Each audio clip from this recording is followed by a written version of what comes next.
when you say, this person pushes my buttons, and we all say that, this person makes me angry, this person irritates me, this person frustrates me, this person tests my patience. All that person is a catalyst to show you what's inside of you. And actually, they're your teachers. They're not causing you to become angry. They cannot cause you to become angry unless you have anger inside of you. And I want to tell you a wonderful story to illustrate this point. This is one of my favorite stories. How many of you want to hear a story, a really good story? As you know, I have a lot of good stories. Okay. This is a story about the yogi, or what in India we call the sadhu. Sadhu is like a holy man. Traditionally, the word yogi would be a holy man. The modern context is someone who practices yoga who may not be so holy. But traditionally, yogi man, holy man. So there's quite a famous story in the East about the yogi and the scorpion. So it's the rainy season in India, and there's little ponds everywhere where there normally are roads, and the yogi's walking through a pond. The pond's about 20 yards, 30 yards long, and he sees a scorpion. So the yogi, the sadhu, the holy man thinks, let me help the poor scorpion, because the scorpion is not a water creature. So he picks up the scorpion, and then what do you think happens? Right.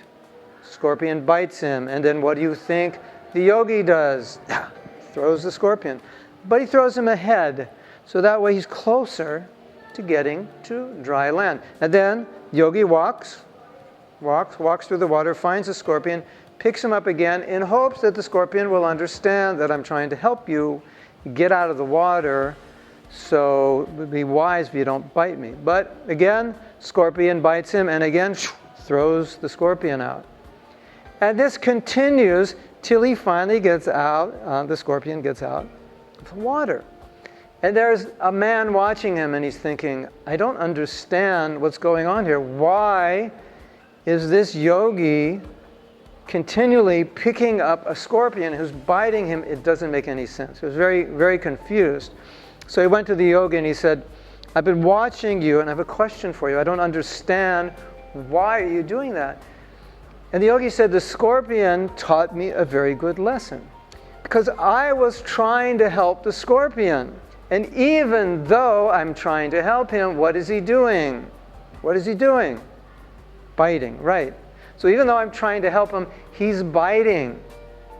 So I thought, if the scorpion won't give up his tendency, his nature to bite, why should I give up my nature to be kind, even though he's biting me? Interesting, isn't it? Because what's inside of you comes out when you are tested.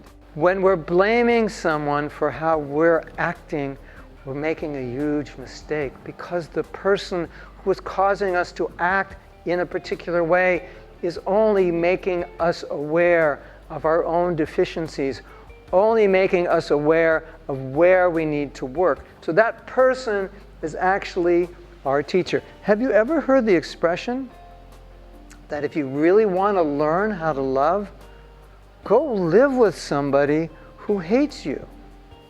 Then you can learn how to love. Anyone who tests your tolerance is simply a teacher. How will you learn to become tolerant unless there's someone who can test it? As you may know, in our series on shifting the energy, one of the courses we teach is a course on forgiveness. And the most interesting thing about forgiveness, when people take the course, is they realize unless somebody hurts them, unless there's somebody to forgive, they never learn about forgiveness. And what forgiveness does is a transformation of consciousness. It's an elevation of consciousness.